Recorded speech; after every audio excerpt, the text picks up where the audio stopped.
When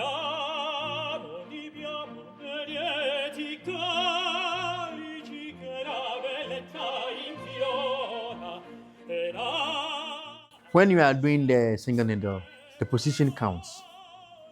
You see, if you allow it to go down too much somewhere here, you have a little space, right? So when it comes up a little bit, you have enough space for the expansion to occur. Because I moved it, that's why it's beeping. Since you are in gloves, you can fold the towel, use it to clean the inside of this, and then clean this one too. So this one should always be free.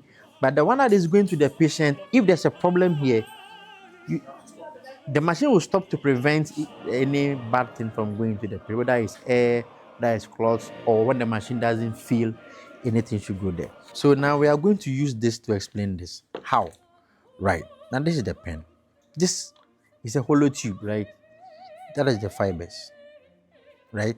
And these fibers are placed into what? A hard case, which is this hard case. Now it's telling that you cannot have a lower value than 0.5 because we have already activated it. So what do we do? Perfect. So we go back to ISO, deactivate it, close it. My name is Andrina Dumfe. I'm a nurse at the dialysis unit. So at the end of the training, I learned a lot. And then there were some few things that I discovered about the machine which I didn't know. I have come to understand that. For instance, this place that often gives me bubble catcher error. It's not that there is some invisible air that I'm not able to see, but it is because there is accumulation of dirt, which we do not clean. That is why we get that problem. So I have learned that we would have to clean it well so we do not get that problem. Hi, I'm Constance Siedu, a nurse at the dialysis unit. After the training, I learned how to open the blood pump with ease. You just have to press this knob and open with this one, making it easy to flow. And how to also prime the heparin line. You just open it, saline will fill it up, then it will help. After filling, you just cock it and clamp it. It will help prevent air from coming to the machine. And I also learned that whilst waiting for the patient, you can put the concentrate on standby. You go to the fluid option, you go to the fluid flow, then concentrate standby mode. You just activate it. It will help save the concentrate, the bicarb and the acid from wasting. Hi, I'm Abigail Afo, a nurse at the Renal Unit. I learned a lot from yesterday's training.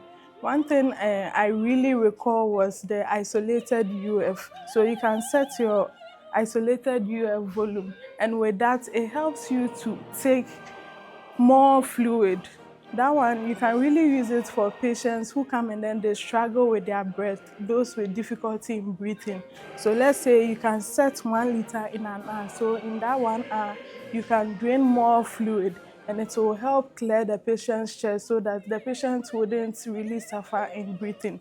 I tried it today for a patient, and then after the session, the patient's breath was okay. It wasn't really difficult for the patient, just as the patient was transported the ward. Before this session, we were depending on drugs and other things to make the dialysis effective. Usually depending on normal saline and should I say antihypertensives and things, especially when patients are crashing. But I just realized all these things could be done with the machine, especially when weighing with the dye scan formula and then sometimes the profiling where we can get over here, everything is already given. So henceforth, I think dealing with Baxter is going to be lively and fun for us. Thank you.